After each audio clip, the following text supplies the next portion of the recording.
What's up, fight fans? Welcome back to another episode of the Cool Koi Show, brought to you by the Undisputed Real of MMA. I'm yours truly, Cool Koi, aka MMA Cool Koi. Fight fans, I will be giving my predictions for UFC 311, the moment we've been waiting for.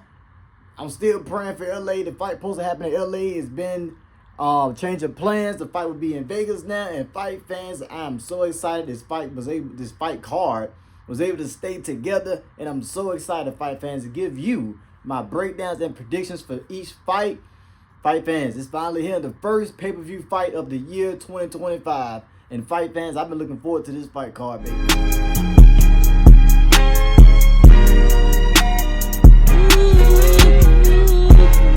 Looking forward to it. We got Kevin Holland versus Ryder on the card. We got Beneil Dariush versus Makhachev.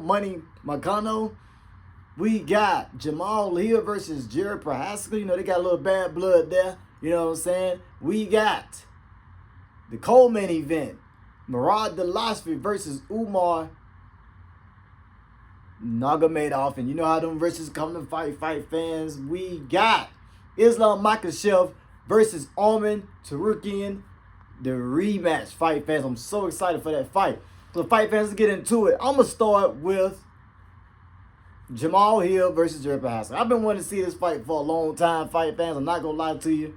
Even when the time when Jamal was a champ, I've been wanting to see this fight. I just felt like it was a great style matchup. And I felt like it'd be like a back and forth fight. Kind of like Jiri Prochazka versus Rakic. How they was back and forth, going back and forth, exciting fight until Jiri Prochazka got the job done. Now, fight fans, I've been juggling back and forth for who I have for this fight.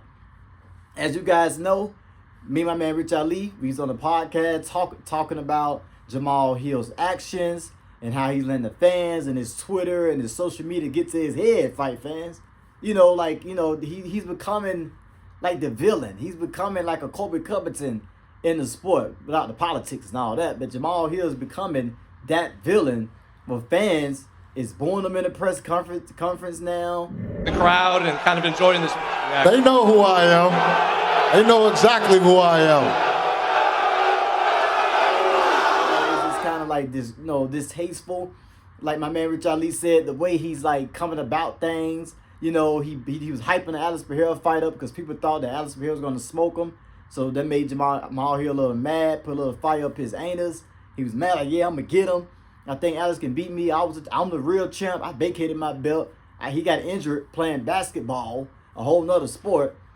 And then came in the fight with Alex Pereira after he talked so much crap, so much jibber jabber, and then got knocked out, fight fans. You know that. You know what I'm saying? Right in front of Israel while he was watching. But yes, fight fans. And then got slept.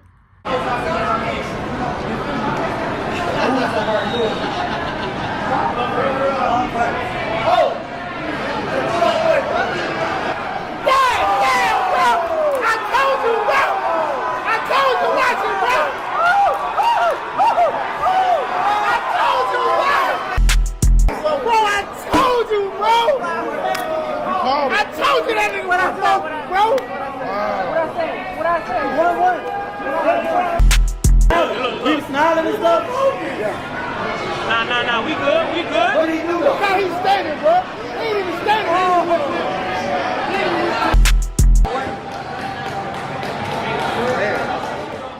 And he wasn't, Jamal Hill didn't show in the class after he lost against Alex Pereira. It was still like, I know I can beat this guy. He caught me off guard. You know, that didn't count. He caught me off guard. You know, he kicked me in the nuts and then heard being jumped and he hit me with a clean right and then I fell. And then he TKO'd me. That didn't count because he caught me off guard. And he didn't accept the fact that the man beat you and that you have to work yourself up to fight him again, fight fans. Jamal Hill didn't want to accept the loss against Alex, and he's just been bitter about it. And then going on social media, going on Twitter, posting, you know, I'm rich and you're not. No, I will give you $20,000 if you got the balls to spar me at my gym. If you beat me, I give you 20 grand. It's all type of stuff like that. Talking all this about this fight. I want to speak on some fight. We can talk money. 20 bands. Pull up to the gym. Anybody that all y'all that's talking on these posts and all of this and talking this and that, I got 20 bands. Pull up to the gym, bro. Come get paid. I know y'all broke and need it. Then tried to start something with Alex Pereira at the Vegas Apex gym. Walked up to Alex while, he was getting a little workout in.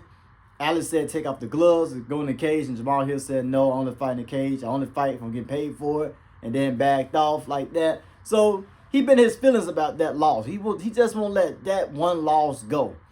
And I don't know how that's going to affect him coming into fight with Jiri Prochazka. Jiri Prochazka, my question is for Jiri Prochazka, is his chin still the same? Jiri Prochazka is a dangerous, dangerous man.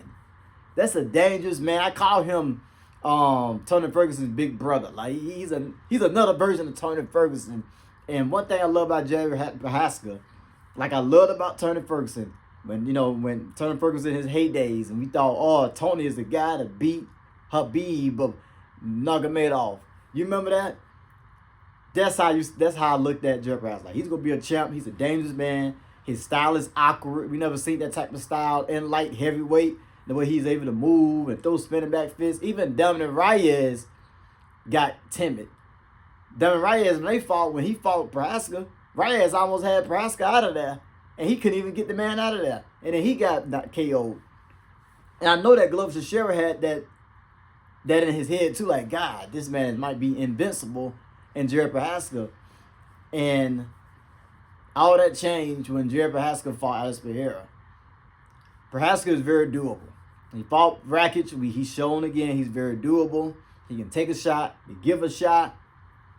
But the one thing that I question is has Alex Pereira, that touch of death Alex Pereira have, has Alex took Jiri Prochazka's chin away? We see a lot of fighters whose chins got taken away. Just taking too much damage and they just not the same no more. Like Tatavasa, Tony Ferguson, and the list goes on and on and on. The list just goes on and on, fight fans. So my question is, can Jiri Prochazka take a shot? Jamal Hill, despite how you like him, outside the octagon, he is very skilled. Great takedown defense. I feel like Jamal Hill going to add a little wrestling in this fight. I just got that feeling he going to add a little wrestling to this fight. I remember he was training by Aljamain Sterling, grappling on the ground, rolling around with Aljamain Sterling when he's preparing for Alex Pereira.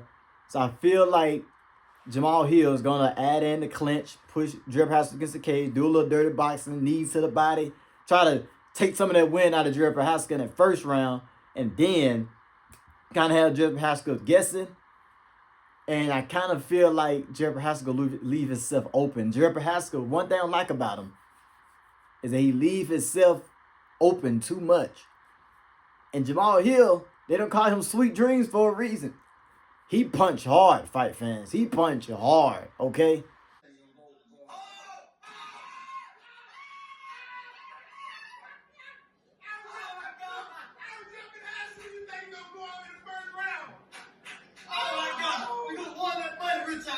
And I feel like Jamal Hill, with his, technically sound boxing, good kicks that Jamal Hill throw. I wish he could throw more leg kicks. But he do add, some roundhouse kicks in there like he was doing against Glover. Really mixed it up very well.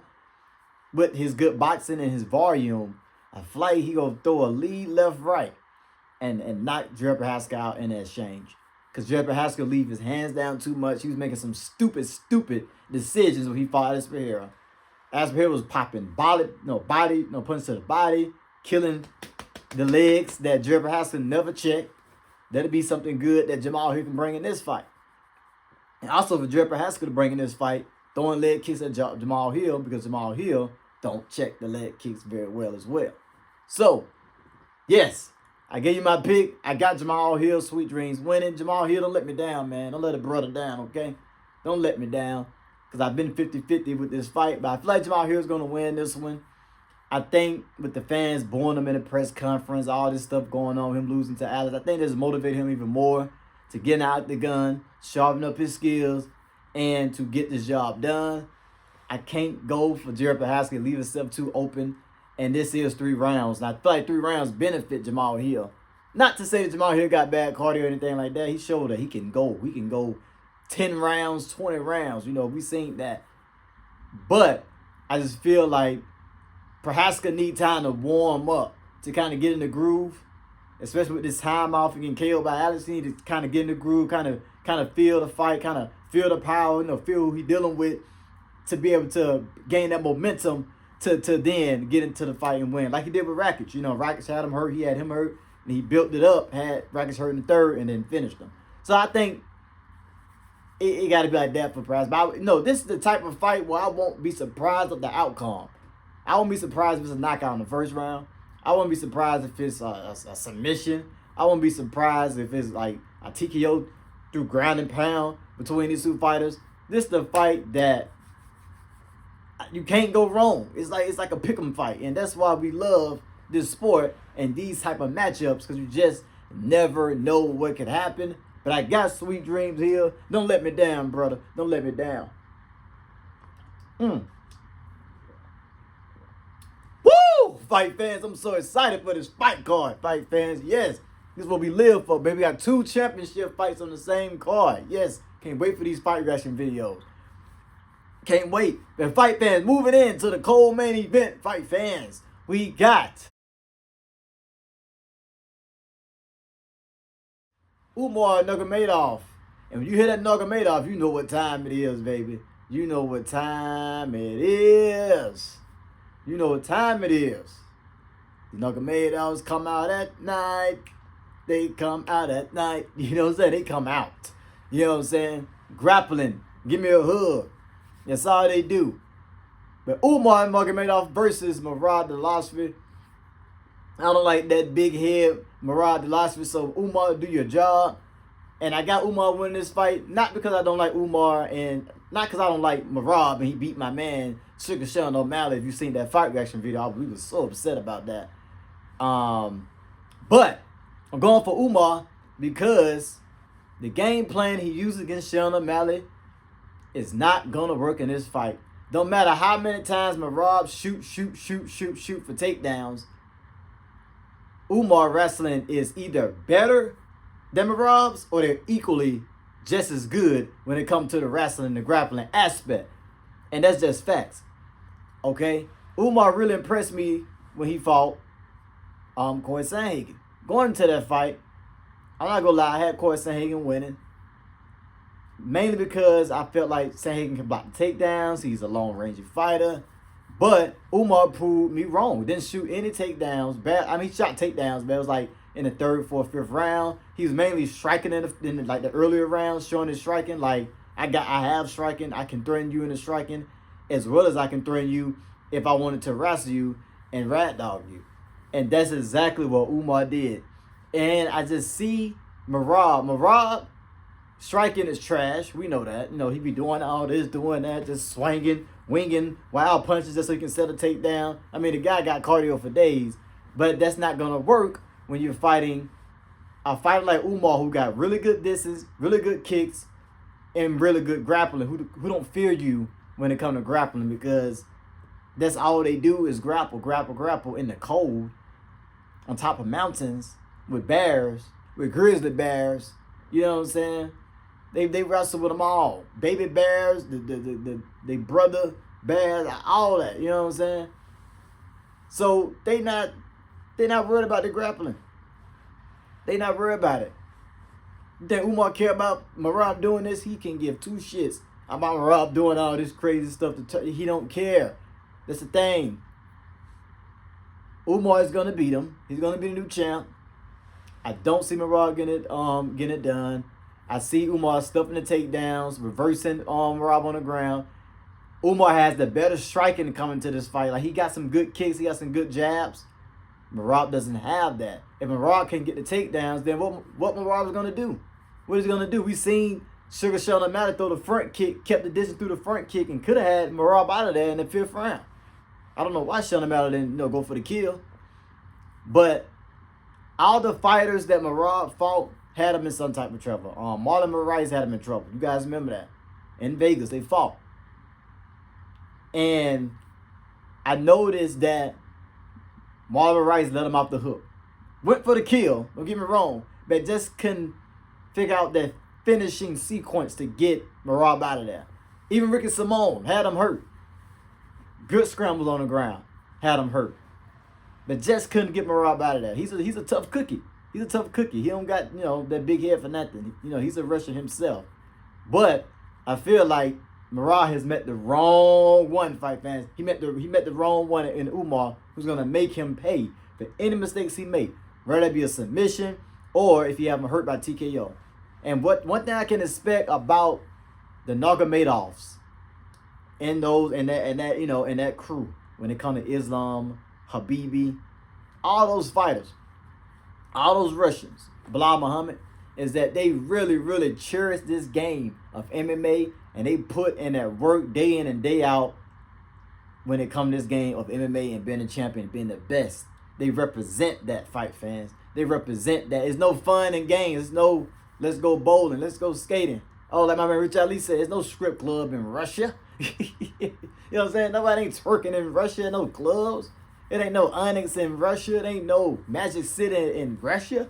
They working. They work. They fun is wrestling. They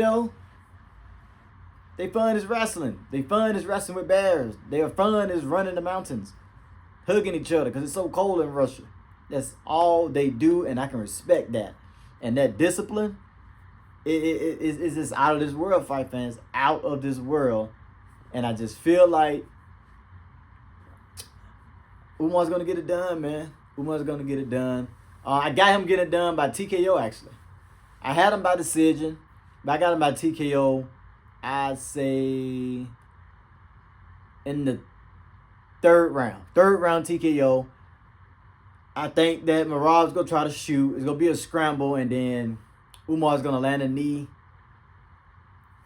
He can either land a knee or a roundhouse kick, and then TKO Merab that way, and then just finish him through ground and pound. That's how I feel like it's going to happen because, like I said, Merab entries, the way he enters with the takedowns, and he just be exposed as wide open. That's not going to work against Umar. And I don't see a lot of people at the bantamweight division beating Umar. I'm sorry, Sugar. But I don't see a lot of people beating Umar. Unless your name Peter Yan, who got the striking and the wrestling. He got like the slick striking and some really good boxing. And he got the wrestling to go with. He can mix it up a lot more than Merab do. But the thing about it is, I know Merab beat Peter Yan, but Peter Yan wrestling is not on the same level as Umar. And then that's the biggest factor. It's not on the same level. It's not. It's not, fight fans. So I got Umar winning that, fight fans. Moving on to the main event of the evening. I can hear Bruce Buffer's voice right now. I can hear his voice right now.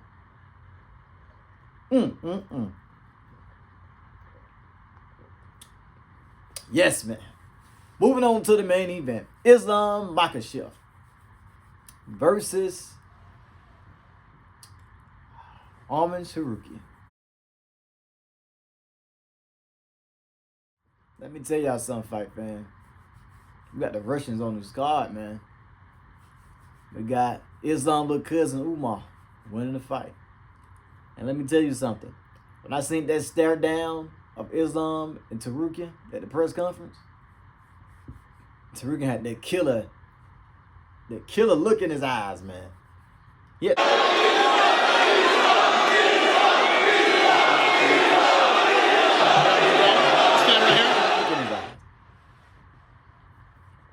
When I look at these two fighters, I look at Islam, I look at Tsarukyan, Arman Tsarukyan, and I say, who's improved the most throughout the years? I'm not the biggest Arman Tsarukyan fan, and I'm not the biggest Islam fan. I was rooting for Destin Poirier in that fight, and I most definitely had Volkanovski winning that fight.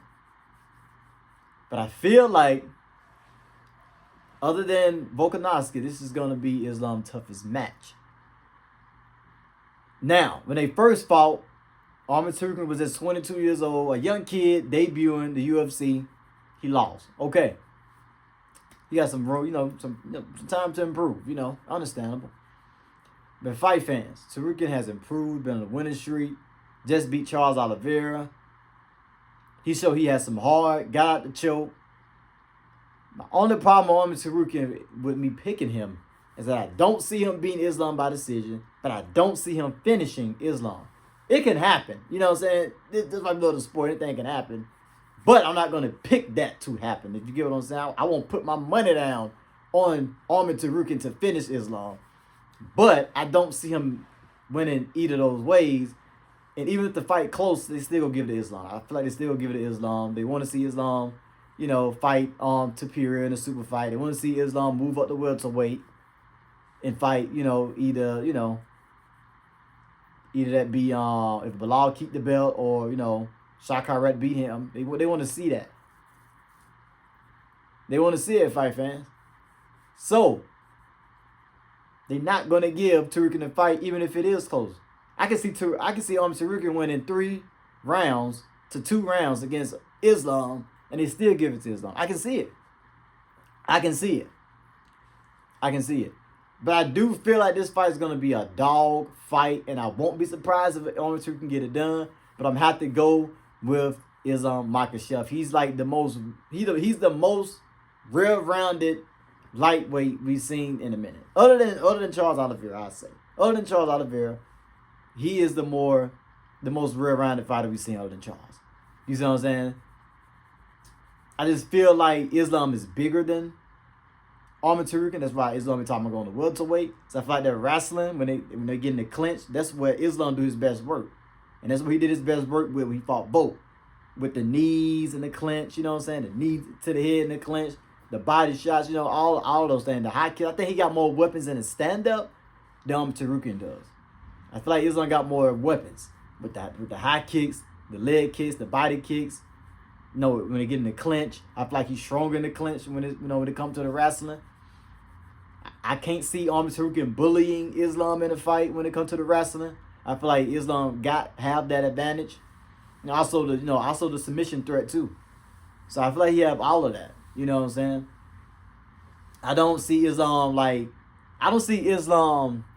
beating no one easily. Like in the first or second round, let's your name Bobby Green, that he submitted he didn't submit, he TKO'd him in 1 round. And then he submitted Dan Hooker like in the first round with a guillotine because it was like a short notice fight. Other than that, if it's not a short notice fight, they got a full training camp preparing for this fight. All these contenders coming up, I don't see him finishing him early. You see what I'm saying? But one thing that stuck out to me is the fight when he fought Dustin Poirier. Poirier had him in some trouble. Had him cut. Poirier was able to block some takedowns. And that 6 months training camp that Dustin Poirier had, where he trained with the Hick boys, you know what I'm saying, over there. And the American Top Team kind of paid off because he was blocking some takedowns, reversing it. He's even talking to Joe Rogan at one point where Islam couldn't take him down. Piecing him up on the feet, yelling at him. Like, come on, yelling at him. Like, Poirier was switched on. He just got too comfortable. And then, you know, Islam, championship maturity, seen the opportunity, and locked in the choke. It was over with. So, yeah, fight fans. That stuck out to me. The fight with Volkanovski the first time. Like my man Joe Rogan said, if it was a 6th round, Volkanovski would have won that fight. Islam got a swollen eye, looking at the clock. Yelling for dear life. Oh, Habibi, help me. Oh, Habibi, help me. You know, yelling. You know what I'm saying? He looked exhausted. Fight fans, what's the moment to tell y'all, fight fans? Let me tell y'all.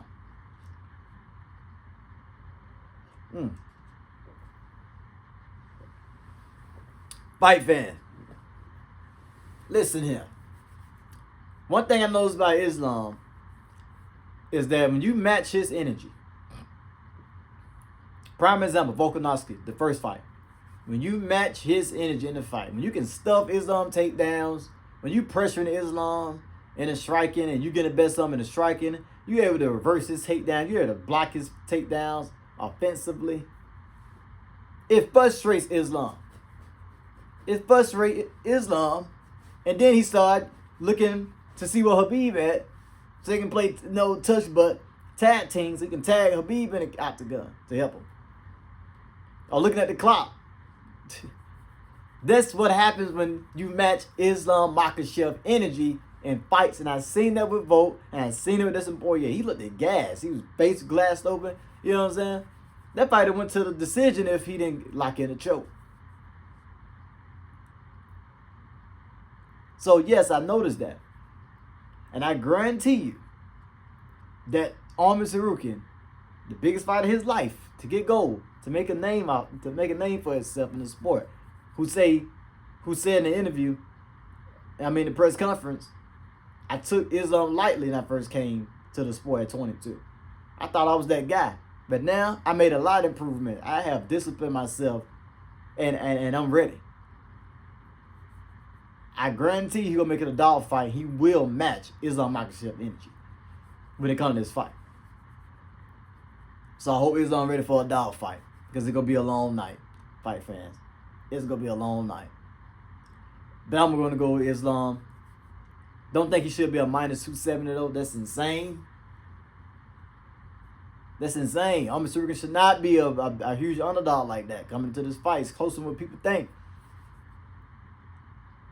But yes, fight fan, those are my predictions for this fight. Anything can happen. That's why we love it. Tsarukyan can come in here and shock the world. If Merab beat Umar, I will be absolutely in shock. And Merab can go in here and pull off and beat Umar, but I don't see that happen. I got Umar. So I got Jamal here, Umar, and Arman Tsarukyan. Those my picks. I'm be telling my picks again in the fight reaction videos this Saturday. So make sure you tune in and tell a friend and tell a friend and tell a friend and tell a friend. Because it's going down, fight fan. Kevin Holland, Big Mouth, you better get it done. Hope them ribs okay. Protect those ribs. Protect them ribs at all time now. Yes, good fight card. Nurmagomedov, I got you, baby. I got you winning. Darius been out for a year. Don't see him getting it done against Makhachev. I forgot, man, but Nurmagomedov got all this momentum towards him. With his podcast, he been on a winning streak. I see him getting it done. He been more active. I see him getting it done. Last time you see Benil Darius when he fought Charles and got TKO. But fight fans, this your boy Cool Koi. I'm tuning out. Like I said, tell a friend and tell a friend and tell a friend. Fight reactions, UFC 311 fight reactions this Saturday. So stay tuned. You don't want to miss it. The fun, excitement, the laughter. Come on, fight fans. I wish you was there with us to join the fun. I do. I really do. But fight fans, tell a friend and tell a friend and tell a friend and tell a friend. See y'all Saturday. Not see y'all Saturday. I'll be there in spirit with us. With me, Rich Ali, Rob Scholar, OG Drebo, MJ, and the crew. But stay tuned. You wonder.